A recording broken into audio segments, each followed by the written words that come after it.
வணக்கம். Manappuram finance stock கன்டினியூஸா இறங்கிட்டு இருக்கு. கடந்த 3, 4 மாசமா. உங்களுக்கு சில பேருக்கு இதுக்கு என்ன ரீசன் தெரியும். நான் ஒரு டீடைல்டு அனாலிசிஸ் பண்ணியிருக்கேன். இதோட காம்படிட்டர்ஸ் கூடயும் கம்பேர் பண்ணியிருக்கேன். நெறைய பேர் இந்த ஸ்டாக்க வச்சிருப்பீங்க. சில பேர் ஆல்ரெடி வாங்கியிருப்பீங்க. டிஃபரெண்ட் பிரைஸ்ல வாங்கியிருப்பீங்க. ஸோ அவங்களுக்கு ஆப்வியஸ்லி ஒரு டவுட் வரும். இத ஹோல்ட் பண்ணலாமா? ஏன்னா 33% விழுந்திருக்கு. இத வச்சுக்கலாமா? இல்ல வித்துறலாமா? இல்ல ஆவரேஜ் பண்ணலாமா? இல்ல புதுசா இதுவரையும் வாங்காதவங்க இப்ப புதுசா இறங்கலாம், இதுல வாங்கலாமா? இந்த மாரி நெறைய உங்களுக்கு டவுட் இருக்கும். ஸோ அந்த டவுட் எல்லாம் நான் இந்த வீடியோல கிளாரிஃபை பண்றேன். நான் அனலைஸ் பண்ணி பார்க்கும்போது பார்த்தீங்கன்னா, எனக்கே நெறைய ஷாக்கிங்கான ஒரு ட்ரூத்லாம் வந்துச்சு. ஸோ அதெல்லாம் உங்களுக்கு ஷேர் பண்ணலாம்னு ஆசைப்பட்டேன். ஃபர்ஸ்ட் மணப்புரம் ஃபினான்ஸ் பத்தி தெரிஞ்சுக்கலாம். இந்த கம்பெனி 1949ல ஆரம்பிச்சது. ஆனா இன்கார்ப்பரேட் பண்ணது 1992ல தான். இந்தியாவோட 3rd largest gold lending company. உங்களுக்கு ஃபர்ஸ்ட் தெரியும் Muthoot Finance, second IIFL Finance, third Manappuram Finance. Core பாத்தீங்கன்னா கோல்டு லோன் கொடுக்கறது தான். இதான் இவங்களுடைய கோல்டை வாங்கிக்கிட்டு அதுக்கு தகுந்த லோன் கொடுப்பாங்க. 75% 80% கோல்டு வேல்யூ அதை அசஸ் பண்ணி கொடுப்பாங்க. இவங்களுக்கு பாத்தீங்கன்னா இந்தியாவில 5200 பிரான்ச் இருக்கு. 50,000க்கு மேல இவங்க எம்ப்ளாயிஸ் இதுல ஒர்க் பண்றாங்க. இவங்க 2015ல ஆசீர்வாத் மைக்ரோ பினான்ஸ் ஒரு கம்பெனியை அக்வயர் பண்ணாங்க. அந்த கம்பெனி பாத்தீங்கன்னா இன்னைக்கு மணப்புரத்தோட டோட்டல் ரெவென்யூல 27% இது கான்ட்ரிபியூட் பண்ணுது. ஆசீர்வாத் மைக்ரோ பினான்ஸ் இந்தியாவில 4th largest micro finance company. So Manappuram பினான்ஸோட என்னென்ன பிசினஸ் இருக்காங்க அப்படின்னு பாத்தீங்கன்னா, கோல்ட் லோன் லெண்ட் பண்றாங்க, வெஹிக்கிள் ஃபைனான்ஸ் கொடுக்குறாங்க, ஹவுசிங் ஃபினான்ஸ் கொடுக்குறாங்க, மைக்ரோ ஃபினான்ஸ் கொடுக்குறாங்க. ஸோ இவங்களோட ஷேர் ஹோல்டிங் பேட்டர்ன்ஸ் பாத்தீங்கன்னா, இது செப்டம்பர் டேட்டா. ப்ரொமோட்டர்ஸ் பாத்தீங்கன்னா உங்களுக்கு 35%க்கு மேல வச்சிருக்காங்க. ஃபாரின் இன்ஸ்டிடியூஷனல் இன்வெஸ்டர்ஸ் பாத்தீங்கன்னா 30% வச்சிருக்காங்க. பப்ளிக் பாத்தீங்கன்னா ஒரு 23% வச்சிருக்காங்க. டிஐஎஸ் பாத்தீங்கன்னா ஒரு 11% வச்சிருக்காங்க. இந்த கம்பெனியோட சேர்மன் நந்தகுமார். ஸோ உங்களுக்கு இந்த ஷேர் ஏன் இறங்குதுன்னா, இந்த ரீசன்ஸ் உங்களுக்கு ஓரளவுக்கு நல்லா தெரிஞ்சிருக்கும். ஸோ இங்க கொஞ்சம் சம் ஆஃப் த ரீசன்ஸ் நான் இங்க லிஸ்ட் பண்ணியிருக்கேன் பாருங்க. கோல்ட் லோன் கம்பெனியாவே ஜென்ரலா ஆர்பிஐ ரேடார்ல க்ளோஸா இருக்கும். எஸ்பெஷலி இவங்க மைக்ரோ ஃபினான்ஸும் பண்றாங்க, கோல்ட் லோன் லெண்டிங் பண்றாங்க. அதனால இன்னும் பயங்கரமா ஆர்பிஐ இவங்க எல்லாம் வாட்ச் பண்ணுவாங்க. ஸோ இவங்க இந்த வருஷத்துல பாத்தீங்கன்னா ஒரு நிறைய நோட்டீஸ் ஆர்பிஐல இருந்து ரிசீவ் பண்ணிருக்காங்க. மே மாசம் பாத்தீங்கன்னா இவங்களுக்கு மணப்புரமுக்கும் முத்தூட்க்கும் ஆர்பிஐ ஒரு நோட்டீஸ் கொடுத்திருந்தாங்க. அதை கேஷ் லோன் கொடுக்குறாங்க இல்லையா, அது கேஷ்ல கொடுக்கக்கூடாது. கேஷ்ல கொடுத்தா உங்களுக்கு மேக்ஸிமம் இவ்வளவுதான் கொடுக்கணும், 20,000 அதுக்கு மேல கொடுக்கக்கூடாதுன்னு அப்போ ஒரு ஒரு நோட்டீஸ் கொடுத்தாங்க.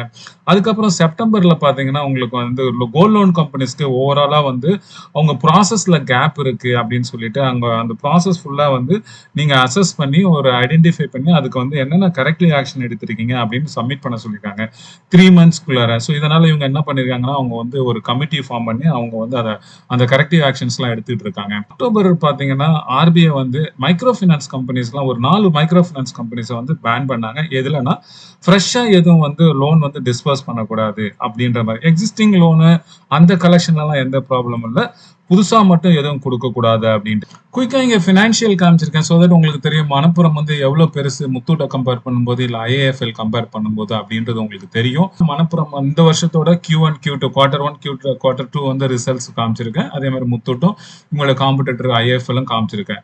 ஸோ ரெவென்யூ பாத்தீங்கன்னா மணப்புரத்தோட ரெவென்யூ Q1ல 2438 கோடியா இருந்துச்சு.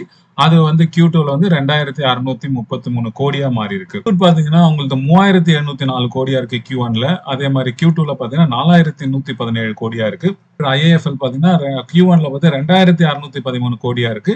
அதுக்கப்புறம் Q2ல 2572 கோடியா குறைஞ்சிருக்கு. அது ரீசன் உங்களுக்கு ஐஏஎஃப் மேல ஆர்பிஐ பேன் பண்ணியிருந்தாங்க கொஞ்ச நாளைக்கு, நீங்க கோல்ட் லோன் கொடுக்க கூடாது. அதனாலதான் அவங்க ரெவென்யூஸ் இம்பாக்ட் ஆயிருக்கு. நெட் ப்ராஃபிட் பாத்தீங்கன்னா மணப்புரத்தோட Q1 557, Q2 572, மார்ஜினலா இன்க்ரீஸ் ஆயிருக்கு. இவங்களது முத்தூட் ஓரளவுக்கு நல்லாவே இன்க்ரீஸ் ஆயிருக்கு. ப்ராஃபிட் 1079 crore 1251 crore அப்படின்னு ஆயிருக்கு. ஐஎஃப்எல் பாத்தீங்கன்னா Q1ல 338, Q2ல -93. அது ஏன்னு நான் சொல்லிட்டேன், கோல்ட் லோன் மேல அவங்க பேன் பண்ணாங்க, அதனால அவங்களுக்கு இம்பாக்ட் ஆயிருக்கு. இபிஎஸ் ஏர்னிங் பர் ஷேர் பாத்தீங்கன்னா மணப்புரம் Q2 6.74, இதே முத்தூட் Q2 பாத்தீங்கன்னா ₹31.16. இவங்களோட இபிஎஸ் எங்க இருக்கு, முத்தூட்டுது எங்க இருக்குன்னு பாருங்க. ஸோ இங்க கொடுத்துருக்க ரெவென்யூல பாத்தீங்கன்னா மணப்புரத்துல வந்து ஆசீர்வாத் இன்க்ளூட் ஆயிருக்கு. ஆனா முத்தூட்ல வந்து அவங்களுக்கும் வந்து ஒரு மைக்ரோ ஃபினான்ஸ் கம்பெனி இருக்கு. ஆனா அது வந்து செப்பரேட்டா லிஸ்ட் பண்ணதுனால அந்த கம்பெனி வந்து தனியா இருக்கு. இதுல அதை ஆட் பண்ணல. ஸோ அதனால மைக்ரோ ஃபினான்ஸ்ல முத்தூட்ல எதுவா இருந்தாலும் அது முத்தூட் ஃபினான்ஸை வந்து இம்பாக்ட் பண்ணாது. மணப்புரம் ஃபினான்ஸோட ஃபியூச்சர் பிளான்ஸ்லாம் என்ன பண்ணலாம், இப்போ என்ன கரெக்டிவ் ஆக்ஷன் எடுக்கிறாங்க, அதை ஒரு டீடைல்ஸா பார்த்துருவோம். ஸோ கம்பெனி வந்து இப்போ என்ன பண்ணிட்டு இருக்காங்கன்னா, ஆர்பிஐ வந்து அந்த நோட்டீஸ் கொடுத்தோன்னா அவங்க இமீடியட்டா ஒரு வந்து அக்னாலஜ்மெண்ட் நோட்டீஸ் கொடுத்துருந்தாங்க. அதை ரெஸ்பான்ஸ் நாங்கள் இதெல்லாம் அப்சர்வேஷன்லாம் வந்து பண்றோம், ரெக்டிஃபை பண்றோம், உங்களுக்கு கம்ப்ளீட்டா வந்து ஒரு டீடைல் உங்களுக்கு கொடுக்குறோம் அப்படின்னு சொல்லி ஃபிக்ஸ் பண்ணதுக்கு அப்புறம் அப்படின்னு சொல்லியிருக்காங்க. ஆர்பிஐ வந்து இதெல்லாம் நல்லா இருந்துச்சு, சாட்டிஸ்ஃபேக்ஷனா இருந்தா அவங்க வந்து அந்த பேனை வந்து லிஃப்ட் பண்ணுவாங்க. அதுதான் நடக்க போகுது. ஆனா அது கொஞ்சம் நாள் ஆகும் நடக்கிறதுக்கு.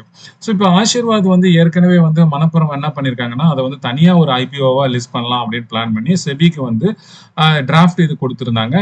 அவங்க வந்து அதை அப்ரூவ் பண்ணிட்டாங்க செபி. அது இன்னும் கொஞ்ச நாள்ல வந்து வர்றதுக்கு சான்சஸ் இருக்கு. இப்போ வந்து இங்க இம்பாக்ட் ஆனதுனால ஆசீர்வாத் மைக்ரோ ஃபைனான்ஸ், அதனால இமீடியட்டா வர்றதுக்கு வந்து சான்சஸ் இல்ல. இது வந்து ஈஸியா வந்து ஒரு 1 இயர் ஆகும் இப்ப இருக்கிற சினாரியோல பாத்தீங்கன்னா. இது மணப்புரம் ஷேர் ஹோல்டர் செய்யறதுக்கு முன்னாடி வந்து மைக்ரோ ஃபைனான்ஸ் இருக்கிறதுனால நம்ம என்ன நினைச்சோம், இவங்களுக்கு நம்ம எக்ஸிஸ்டிங் ஷேர் ஹோல்டருக்கு இன்டர்னலா அப்படியே கொடுப்பாங்க. ஜியோ கொடுத்தாங்கல்ல, ஜியோ ஃபினான்ஷியல்ஸ் ரிலையன்ஸ்ல இருந்து எக்ஸிஸ்டிங் ஷேர் ஹோல்டருக்கு 1:1 கொடுத்தாங்க. அது மாதிரி இவங்க கொடுப்பாங்கன்னு நினைச்சோம். ஆனா வந்து இவங்க வந்து ஃப்ரெஷ் இஷ்யூவா வராங்க. ஸோ அதனால வந்து நமக்கு எக்ஸிஸ்டிங் யாரெல்லாம் மணப்புரம் ஷேர் ஹோல்டர் இருக்காங்களோ அவங்களுக்கு எந்த ஃப்ரீ ஷேரும் கிடைக்காது ஆசீர்வாத் லிஸ்டிங் பண்ணும்போது. ஸோ இது கிளியரா ஞாபகம் வச்சுக்கோங்க. சில பேர் மிஸ்லீட் பண்ணுவாங்க, உங்களுக்கு வந்து மணப்புரம் வச்சிருந்தா இது கிடைக்காது, அது ஃப்ரீயா கிடைக்காது. நீங்க ஷேர் ஹோல்டர் கோட்டால வேணா அப்ளை பண்ணி வாங்கலாமா தவிர 1:1 அந்த ஃப்ரீ எல்லாம் கிடைக்காது. நந்தகுமாருக்கு வந்து 3 பசங்க, ஒரு பொண்ணு, 2 பசங்க. ஒரு பொண்ணு தான் இப்போ வந்து சிஇஓ இருக்காங்க. இப்ப இவருக்கும் வயசாயிருச்சு. இப்ப என்னன்னா வந்து ரீசெண்டா ஒரு ரூமர் வந்துச்சு, பெயின் கேபிட்டல் அப்படின்னு வந்து மும்பை பேஸ்டு கம்பெனி வந்து அவங்க மணப்புரம் அக்வயர் பண்ண போறாங்க அப்படின்னு ஒரு நியூஸ் வந்துச்சு. அது எந்த அளவுக்கு உண்மை அப்படின்னா தெரியல. ஆனா வந்து இதோட சேர்மன் வந்து நந்தகுமார் வந்து சொல்லியிருக்காரு, இல்ல இது கரெக்டான இன்ஃபர்மேஷன் இல்ல அப்படின்னு சொன்னாரு. ஸோ தெரியாது இது எப்படி டெவலப் ஆகுது பாருங்க. ஏன்னா அவங்க பசங்களுக்கு இதுல பெருசா இன்ட்ரெஸ்ட் இல்லை. அவங்க டாக்டர் தான் இப்ப சிஇஓ நான் சொன்னேன் இல்லைங்களா. அவங்க வந்து பேசிக்கலி ஒரு டாக்டர், கைனகாலஜிஸ்ட். அவங்க வந்து இதை பார்த்துக்கிட்டு இருக்காங்க. அவங்க 2 பசங்களும் இருக்காங்க. பட் பெருசா அவங்களுக்கு இன்ட்ரெஸ்ட் இல்லை இந்த இதுல. அதனால எப்படி போகணும்னு பொறுத்து தான் பார்க்கணும். மணப்புரம் ஃபினான்ஸ் பத்தி தெரிஞ்சுக்கிட்டீங்க, ஆசீர்வாத் மைக்ரோ ஃபினான்ஸ் பத்தி தெரிஞ்சுக்கிட்டீங்க, இவங்களோட வந்து ரெவென்யூஸ் தெரிஞ்சுக்கிங்க, குவார்டர் ஆன் குவார்டர் எவ்வளவு கொடுக்குறாங்க, அவங்க காம்படிட்டர்ஸ் அவங்களோட பியர்ஸ் கூட எவ்வளவு இது பண்ணியிருக்காங்க, அப்புறம் வந்து மணப்புரமோட பிளானும் தெரிஞ்சுங்க. ஸோ இப்போ நம்ம டீட்டெயிலாக அடுத்தது வந்து பார்த்தீங்கன்னா அவங்களோட ஸ்டாக்கை வந்து அனலைஸ் பண்ணுவோம், டெக்னிக்கல் அனலைஸ் பண்ணி எப்படி இருக்கு, இது ஒர்த்தா, நம்ம இதை ஹோல்ட் பண்ணணுமா இல்லை வாங்கலாமா அப்படின்றத வந்து நம்ம பார்க்கலாம். நான் வந்து ஒரு ஆம்பி சர்டிஃபைட் மியூச்சுவல் ஃபண்ட் அட்வைசர். நான் ஃபுல் டைம் இன்வெஸ்ட்மெண்ட் பண்ணிட்டு இருக்கேன். ஸோ உங்களுக்கு வந்து இன்வெஸ்ட்மெண்ட் ரிலேட்டட் வந்து ஏதாவது டவுட் இருக்கு, உங்களுக்கு மியூச்சுவல் ஃபண்ட் ஏதாவது போடணும், இல்லை எஸ்ஐபி போடணும், இல்லை புதுசா ஃபண்டை வந்து இருக்கிற ஃபண்ட்ல எது ரைட் ஃபண்டு உங்களோட ப்ரொஃபைலுக்கு அந்த மாதிரி செலக்ட் பண்ணணும், இல்லை பாண்ட்ஸ் இல்லை என்சிடிஸ் வந்து உங்களுக்கு வந்து போடணும், சேஃபா ரிட்டர்ன் தரணும், உங்க பிரின்சிபலுக்கு எதுவும் இம்பாக்ட் ஆகக்கூடாது, எஃப்டியோட அதிக இன்ட்ரெஸ்ட் வரணும், அந்த மாதிரி ஏதாவது நீங்க யோசிக்கிறீங்கனாலும், இல்லை உங்களை அசெட் அலோகேஷன் பண்ணணும், உங்க கம்ப்ளீட் போர்ட்ஃபோலியோ வந்து ரீஸ்ட்ரக்சர் பண்ணணும், இந்த மாதிரி ஏதாவது டவுட் இருந்ததுன்னா நீங்க என்ன காண்டாக்ட் பண்ணலாம். மணப்புரம் ஃபினான்ஸோட ஃபுல் ஸ்டாக் டீடைல்ஸ் பார்ப்போம், அனாலிசிஸ். இதோட மார்க்கெட் கேபிட்டலைசேஷன் 13,000 கோடி. இது வந்து கரண்ட் பிரைஸ் ₹154 இருக்கு. ஆல் டைம் ஹை வந்து ₹230 இந்த 52 வீக்ஸ்ல. அதே மாதிரி லோ பாத்தீங்கன்னா 138 போயிருக்கு. இதோட பிஇ பாத்தீங்கன்னா 5.7 பிஇ நல்லா இருக்கு. இதோட புக் வேல்யூ பாத்தீங்கன்னா ₹148 இருக்கு, க்ளோஸ் டு நம்மளோட கரண்ட் ஸ்டாக் பிரைஸ்ல தான் இருக்கு. ரிட்டர்ன் ஆன் கேபிட்டல் எம்ப்ளாய்ட் பாத்தீங்கன்னா ROCE 13.8, ROE நல்லா இருக்கு. ரிட்டர்ன் ஆன் ஈக்விட்டி வந்து 20.6% இருக்கு, which is very good. இதோட ஃபேஸ் வேல்யூ பாத்தீங்கன்னா ₹2 ஷேர். இது ஈக்விட்டி வந்து 3.12. ஸோ 39,000 கோடி வந்து இவங்களுக்கு டெட் இருக்கு. எனி என்பிஎஃப்சி கம்பெனிக்கு வந்து இது இருக்கும். ஸோ இது வந்து காமன். இது ஒண்ணு நம்ம கவலைப்படுறதுக்கு ஒண்ணும் இல்லை.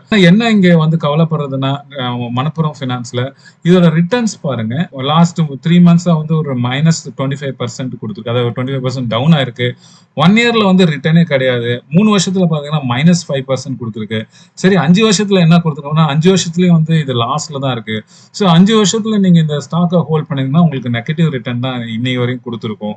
ஆல் டைம் ஹை 230ல இருந்து இப்போ 154 இருக்கு. 33% வந்து டவுன் இருக்கு இந்த ஸ்டாக். இந்த ஸ்டாக் பாத்தீங்கன்னா 3 வாட்டி வந்து போனஸ் கொடுத்துருக்காங்க. 2007ல ஒரு வாட்டி, 2010ல ஒன்று, 2011ல இருக்கு. இதோட ரெசிஸ்டன்ஸ் லெவல் பாத்தீங்கன்னா உங்களுக்கு 163ல இருக்கு. சப்போர்ட் லெவல் பாத்தீங்கன்னா ஒரு 149 இமீடியட் சப்போர்ட் இருக்கு. அதுக்கப்புறம் 138 இருக்கு. இவங்க வந்து டிவிடெண்ட் ஒரு குவார்டருக்கும் வந்து ₹1 பே பண்ணிட்டு இருக்காங்க. ஸ்டாக்கோட 1 இயர் கிராஃப பாருங்க. 1 இயர் வந்து லாஸ்ட் இயர் நவம்பர்ல பார்த்தீங்கன்னா 154. இதே வந்து இன்னைக்கு ரேட் பார்த்தீங்கன்னா இது 154 அந்த ரேஞ்சில இருக்கு. ஸோ 1 இயர்ல பெருசா எந்தமே ரிட்டர்னும் இல்ல. நடுவுல பார்த்தீங்கன்னா ஒரு மாரி அப்ஸ் அண்ட் டவுன்ல மேல போயிட்டு இருக்கு. இதோட பீக் பார்த்தீங்கன்னா இங்க போயிட்டு இருக்கு. இந்த ஆகஸ்ட் மாசம் அந்த மாரி போயிருக்கு. இது வந்து 1 இயர் ரிட்டர்ன். இதே நீங்க வந்து 5 இயர் ரிட்டர்ன்ஸ் அப்படி பார்த்தீங்கன்னா உங்களுக்கு பாருங்க 5 இயர்ஸ் அதாவது டிசம்பர் 2019லயே வந்து இது 160ல தான் இருந்திருக்கு. அதுக்கப்புறம் நடுவுல வந்து அப்படியே ஃபால் ஆயிருக்கு. உங்களுக்கு கொரோனா டைம்ல வந்து இது அழகா இறங்கியிருக்கு. 92 வரையும் போயிருக்கு. அதுக்கப்புறம் ஏறி இருக்கு. அப்படியே கொஞ்சம் கொஞ்சமா ஆசில் ஆயிட்டு அதுக்கப்புறம் வந்து பாத்தீங்கன்னா 12th நவம்பர் பாத்தீங்கன்னா 21ல இது 218 rupees போயிருக்கு. அதுக்கப்புறம் திடீர்னு வந்து ஃபால் ஆயிருக்கு. அப்படியே கீழே வந்திருக்கு. அதுக்கப்புறம் பாத்தீங்கன்னா 17th June 22ல 86 rupees போயிருக்கு. அதுக்கப்புறம் பாத்தீங்கன்னா நல்லா அப்படியே 45 டிகிரி ஆங்கிள் ஏறி அதுக்கப்புறம் மேல போயிட்டு இப்ப திருப்பி வாங்க.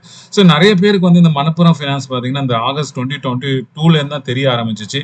அதனாலதான் அவங்க வந்து சில பேர் 100ல ரிட்டர்ன் இன்வெஸ்ட் பண்ணிருப்பாங்க, 130ல இன்வெஸ்ட் பண்ணிருக்காங்க. அவங்களுக்கு வந்து பாஸ்ட் இது ஹிஸ்டரி தெரிஞ்சிருக்காது நிறைய பேருக்கு. முத்தூட் ஃபைனான்ஸ் அவங்களோட காம்படிஷன் இது பாத்தீங்கன்னா அவங்க இது எவ்வளவு இருக்காங்கன்னா அவங்க வந்து ரிட்டர்ன்ஸ் பாத்தீங்கன்னா லாஸ்ட் 1 இயர்ல 32% கொடுத்துருக்காங்க. 3 இயர்ஸ் 3.4%, 5 இயர்ஸ் வச்சிருந்தீங்கன்னா உங்களுக்கு வந்து 20.6% கொடுத்துருக்காங்க. இப்போ மார்க்கெட் கரெக்ட் பண்ண ரீசெண்ட் இந்த ஒரு மாசம் 2 மாசத்துல பாத்தீங்கன்னா மார்க்கெட்டே வந்து அதாவது என்எஸ்சி நீங்க நிஃப்டி எடுத்தீங்கன்னா அதுவே 10% மேல கரெக்டா இருக்கு. வேற இந்த ஸ்டாக் பாத்தீங்கன்னா வெறும் 5.3% தான் இந்த இது கரெக்டா இருக்கு. ரிட்டர்ன் ஆன் ஈக்விட்டி பாத்தீங்கன்னா 17.9% கொடுத்துருக்கு. அதே மாதிரி ஃபேஸ் வேல்யூ பாத்தீங்கன்னா இது 10 ரூபா ஷேர். உங்களுக்கு மணப்புரம் வந்து பாத்தீங்கன்னா உங்களுக்கு 2 ரூபா ஷேர். ஸோ உங்களுக்கு ரெண்டுத்துக்கும் அட்வான்டேஜ் என்னன்னா இங்க வந்து டிவிடெண்ட் கொடுத்தாங்கன்னா 10 ரூபீஸ்ல வந்து உங்களுக்கு டிவிடெண்ட் கொடுப்பாங்க. அது 2 ரூபாயில தான் உங்களுக்கு டிவிடெண்ட் கிடைக்கும். அதுல இந்த ஸ்டாக் வந்து ரொம்ப ஸ்டேபிள். நான் சொன்ன மாதிரி முத்தூட் மைக்ரோ ஃபைனான்ஸ் வந்து ஏற்கனவே இதுல இருந்து செப்பரேட் பண்ணிட்டாங்க. அதனால RBI any problem micro finance வந்து அது வந்து முத்தூட் மைக்ரோ ஃபைனான்ஸ் தான் இம்பாக்ட் பண்ணும். அதர்வைஸ் முத்தூட் ஃபைனான்ஸ் வந்து ஒரு ஸ்டேபிள் கம்பெனி. நீங்க ஐஏஎஃப்எல் ஃபைனான்ஸ் அதையும் பாத்தீங்கன்னா உங்களுக்கு ஒரு ஐடியா கிடைக்கும். இது வந்து பாத்தீங்கன்னா லாஸ்ட் 1 இயர் வந்து -30% ரிட்டர்ன் கொடுத்துருக்கு. நான் சொன்னேன் இல்லைங்களா, கோல்ட் லோன் வந்து ஆர்பிஐ வந்து இவங்களுக்கு கோல்ட் லோன் இஷ்யூ பண்ணக்கூடாது அப்படின்னு பேன் பண்ணியிருந்தாங்க. ஸோ அதனால இது வந்து இம்பாக்ட் ஸ்டாக் நல்லாவே கரெக்ட் ஆச்சு. ரிட்டர்ன் வந்து பாத்தீங்கன்னா 3 இயர்ஸ்க்கு 10% கொடுத்துருக்கு. இல்ல 5 இயர்ஸ்ல பாத்தீங்கன்னா ஒரு 23% கொடுத்துருக்கு. நல்லாவே கொடுத்துருக்கு. ஸோ லாஸ்ட் இந்த 3 மந்த்ஸா பாத்தீங்கன்னா ஒன்லி வந்து -8% தான் இது டவுன். இதோட ஃபேஸ் வேல்யூ வந்து 2 rupees. இதோட கரண்ட் பிரைஸ் பாத்தீங்கன்னா 417 ரூபாய் போயிட்டு இருக்கு. இந்த கம்பெனியை வந்து கோல்ட் லோன் வந்து நீங்க இஷ்யூ பண்ணலாம் அப்படின்னு சொல்லிட்டு ஆர்பிஐ வந்து திருப்பி அவங்கள ஓகே சொல்லியிருக்காங்க. ஸோ அதனால இப்போ இந்த Q3ல இருந்து அவங்களுக்கு நல்லா இருக்கும். இப்போ உங்களுக்கு ஒரு நல்ல ஐடியாவே கிடைச்சிருக்கும். கம்பெனியை பத்தி தெரிஞ்சிருக்கும், கம்பெனி பேக்ரவுண்ட் தெரிஞ்சோம், அவங்க என்ன பிசினஸ் பண்றாங்க, எவ்வளவு ரெவென்யூ கிடைக்குது, அவங்களுடைய ஸ்டாக் எவ்வளவு இருக்கு, அவங்க காம்படிட்டர் என்ன, அவங்களுடைய 5 வருஷம் ரிட்டர்னா 3 வருஷம் ரிட்டர்னா, மணப்புரத்தோட 5 வருஷம் ரிட்டர்னா 3 வருஷம் ரிட்டர்னா, கரண்ட் இது எப்படி பெர்ஃபார்ம் பண்ணுது, இந்த எல்லா டீடைல்ஸும் உங்களுக்கு தெரிஞ்சிருக்கும். நேச்சுரல் கொஸ்டின் நீங்க இருக்கிறவங்களுக்கு இப்போ வாங்கலாமா இல்ல வந்து விற்கலாமா இல்ல ஹோல்ட் பண்ணலாமா இந்த கொஸ்டின். நானும் இந்த கம்பெனில வாங்கியிருக்கேன். ஒரு 2 இயர்ஸ்க்கு முன்னாடி வாங்கினேன். 110 லெவல்ல வாங்கினேன். அதுக்கப்புறம் 130ல ஒரு வாட்டி வாங்கினேன். அதுக்கப்புறம் இப்போ ரீசெண்டா வந்து இறங்கும் போது ஒரு 142ல ரேஞ்ச்ல வாங்கினேன்.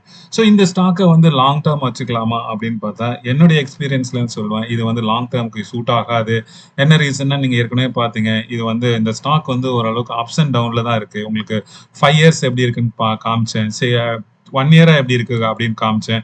இந்த உங்களுக்கு வந்து இந்த கிராஃபே வந்து ரொம்ப தெளிவா இருக்கு. இங்க பாத்தீங்கன்னா மேல போகுது, கீழே வருது, மேல போகுது, கீழே ஒரு யூனிஃபார்மா ஒரு பேட்டர்னே இல்லை. இது வந்து 5 இயர்ஸ் ஏற்கனவே காமிச்சிருக்கேன். லாங் டேர்ம்க்கு இதை வந்து கண்டிப்பா வச்சுக்க முடியாது. ஸோ ப்ராஃபிட் புக் பண்றவங்க இல்ல வந்து ஏற்கனவே நல்ல ப்ராஃபிட்ல இருக்கவங்க, அதாவது ரிஸ்க் எடுக்க வேண்டாம் அப்படின்னு நினைக்கிறவங்க நீங்க வந்து இதை இப்ப வித்துட்டு வரலாம். உங்களுக்கு ப்ராஃபிட் இருந்துச்சுன்னா இப்ப வித்துட்டு வரலாம். இல்ல நான் வந்து ஹையர் பிரைஸ்ல வாங்கியிருக்கேன் அப்படின்னு நினைச்சீங்கன்னா கொஞ்சம் வெயிட் பண்ணலாம். ஏன்னா இது வந்து 180 போறதுக்கு கொஞ்சம் சான்சஸ் இருக்கு. கொஞ்சம் அந்த இஷ்யூஸ்லாம் சார்ட் அவுட் பண்ணாங்கன்னா ஈஸியா 200 போகும். அதுல எந்த டவுட்டுமே இல்லை. 200 230 போகும். பட் என்ன நமக்கு வந்து இந்த 5 இயர்ஸ் இது சொல்லுதுன்னா அந்த 200 மேல போச்சுன்னா திருப்பி இறங்குது, திருப்பி 80 ரேஞ்சுக்கு போகுது, திருப்பி போகுது. ஸோ நீங்க இந்த ஸ்டாக்கை வேணா நம்ம வந்து வாங்கி விற்கிறது அந்த மாதிரி வந்து வேணா வச்சுக்கலாமே தவிர லாங் டேர்ம்ல வந்து இது சூட் ஆகும்னு எனக்கு தோணல. நான் என்னுடைய ஸ்ட்ராட்டஜி அதுதான். நானும் வந்து இப்போ 180 வந்துச்சுன்னா இதை வித்துட்டு அடுத்த இதுல எனக்கு பெட்டரா இருக்கு. என்ன பொறுத்தவரையும் பெட்டர் ஸ்டாக்னு பாத்தீங்கன்னா முத்தூட்டு. ஸோ நான் உங்களுக்கு காமிச்சேன் அது எப்படி இருக்கு. ஒரு ஸ்டேபிளா இருக்கு. ஈவன் மார்க்கெட் 10% வந்திருக்கும் போது பாத்தீங்கன்னா அது 5% தான் வந்திருக்கு. லாஸ்ட் 5 இயர்ஸ் 20% மேல ரிட்டர்ன்ஸ் கொடுத்துருக்கு. 1 இயர்ல 30% கொடுத்துருக்கு. எனக்கு வந்து ஒரு பெட்டர் கம்பெனி கிடைச்சிருக்கு. ஸோ நான் வந்து அந்த மாதிரி போவேன். நீங்க வந்து உங்களோட ரிஸ்க் ப்ரொஃபைல் உங்களோட ஸ்டாக் ஸ்ட்ராட்டஜி, உங்கள்ட்ட வந்து லாங் டெர்ம் ஹாரிசான் இதெல்லாம் நீங்க பார்த்துட்டு நீங்க முடிவு பண்ணுங்க. ஏன்னா வந்து ஒவ்வொருத்தவங்களுக்கும் ஒவ்வொரு ஸ்ட்ராட்டஜி ஒர்க் ஆகும். நான் என்னுடைய ஸ்ட்ராட்டஜி எனக்கு சொன்னேன். எனக்கு வந்து இந்த கம்பெனி வந்து அந்த அளவுக்கு வந்து லாங் டெர்ம்க்கு வந்து அந்த அளவுக்கு சூட் ஆகும்னு தெரியல. ஸோ அதனால உங்க டெசிஷன். நான் ஆம்பி சர்டிஃபைடு மியூச்சுவல் ஃபண்ட் அட்வைசர். உங்களுக்கு மியூச்சுவல் ஃபண்ட் ரிலேட்டட் ஏதாவது கொரீஸ் இருக்கு, எஸ்ஐபி போடணும், ஃபண்ட் ஏதாவது கரெக்டான ஃபண்டை செலக்ட் பண்ணணும், இல்லை பாண்டு என்சிடியில் போகணும், உங்க எஃப்டியோட ஹையரா ரிட்டர்ன்ஸ் வரணும், உங்க வந்து கம்ப்ளீட் போர்ட்ஃபோலியோ ரீஸ்ட்ரக்சர் பண்ணா நீங்க இங்க இருக்கிற கான்டாக்ட் டீடைல்ஸ்ல நீங்க என்ன அப்ரோச் பண்ணலாம். தேங்க்யூ ஃபார் வாட்சிங்.